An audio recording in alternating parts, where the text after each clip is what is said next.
જતન કાર્યક્રમનો શુભારંભ કરવા જઈ રહ્યા છે, જે અંતર્ગત કઈ કઈ પ્રવૃત્તિઓ કરવામાં આવે છે તે આપણે નિહાળીશું। મંગળવારે, બુધવારે અને શુક્રવારના દિવસે આપણા વહાલા અને પ્રિય બાળકોને તેમના વાલીઓ દ્વારા આંગણવાડી પર બોલાવી માતા યશોદા ગણાતી આપણે આંગણવાડી કાર્યકર દ્વારા માનો ખોળ્યો એટલે આંગણવાડીમાં બનતો ગરમ નાસ્તો માતા યશોદા દ્વારા આપણા વહાલા અને પ્રિય બાળકોને એમના વાલીની હાજરીમાં ખવડાવશે। આંગણવાડીમાંથી મળતા ટીએચઆરના પેકેટમાંથી શીરો બનાવીશું। આ પેકેટમાંથી આપણને ઘણા બધા પોષક તત્વો મળે છે। આપણા વહાલા અને પ્રિય બાળકોનું તેમના વાલીની હાજરીમાં દર 15 દિવસે વજન ઊંચાઈ કરી ગ્રોથ મોનિટરિંગ કરવામાં આવશે।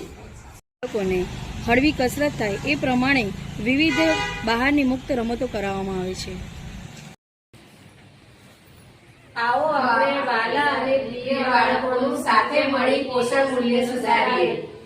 જિલ્લાના તમામ વાલીઓની એટલી નમ્ર વિનંતી છે કે આપના અને અમારા પ્રિય અને વહાલા બાળકોને લઈને મંગળવાર, બુધવાર અને શુક્રવાર નિયમિતપણે આંગણવાડીમાં જાઓ અને આંગણવાડીમાંનો 2 ટાઈમનો ગરમ નાસ્તો અને 1 ટાઈમ બાલભોગના પેકેટમાંથી અપાતો ગરમ નાસ્તો આપણા બાળકોને આપના માતા યશોદાના હાથે ખવડાવો અને સુપોષિત મહેસાણા કરવાના અમારા સહિયારા પ્રયાસમાં આપનું યોગદાન આપો। નમસ્કાર।